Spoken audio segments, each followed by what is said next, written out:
Have it. Members, we now come to the clauses. The question is that clauses 1 and 2 stand part.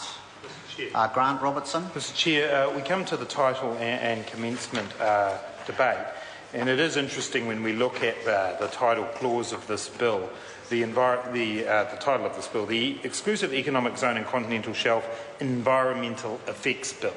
And if only that were true, Mr Speaker, that what this bill was entirely focused on and relevant to the title were the environmental effects.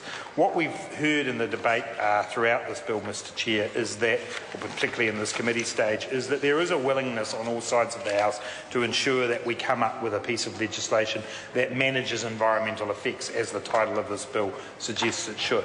But the problem we've now got is that the bill that is in front of us today has reached such a point that while it's good, it's not good enough.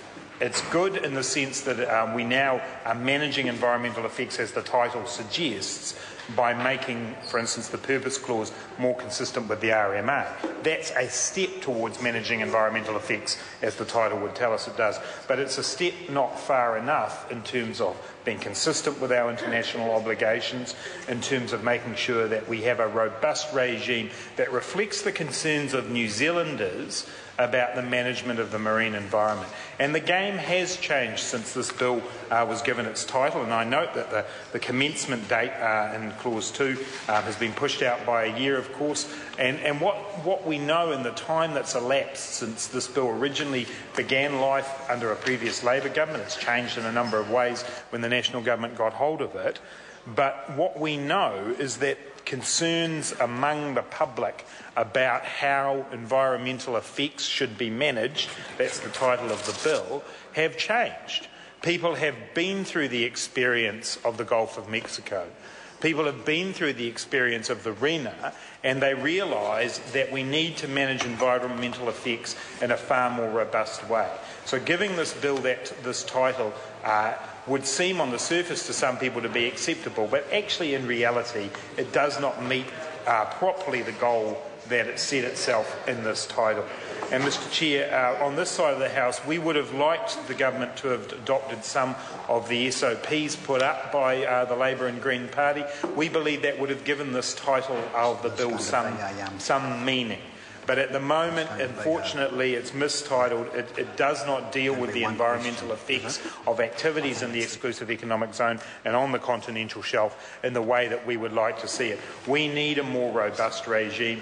We need to be using terminology in the bill that is understood, that is clear, that makes sure that where the management of environmental effects is undertaken elsewhere in our legal process, i.e. through the RMA, that is reflected in the bill. That's reflected now in the purpose clause. It's not reflected in other parts of the bill where Labor and the Greens have proposed amendments that would have made it happen that way. So, Mr Chair, I think the title of this bill is in fact misleading. It does not manage environmental effects in the exclusive economic zone sufficiently to give New Zealanders the confidence that any activity that takes place there will be alongside a robust regime.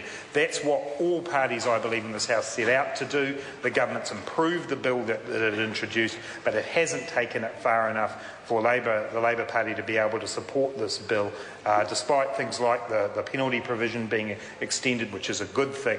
What we now have is a piece of law that is still inconsistent with our international obligations, still has too much uncertainty inside it, has new provisions introduced by way of SOP that we don't know the exact meaning of, and as a result it fails to meet the test of the title that it's been given. The Honourable Dr Nick Smith. Mr Chairman, I'm going to take a short call on this short title. The short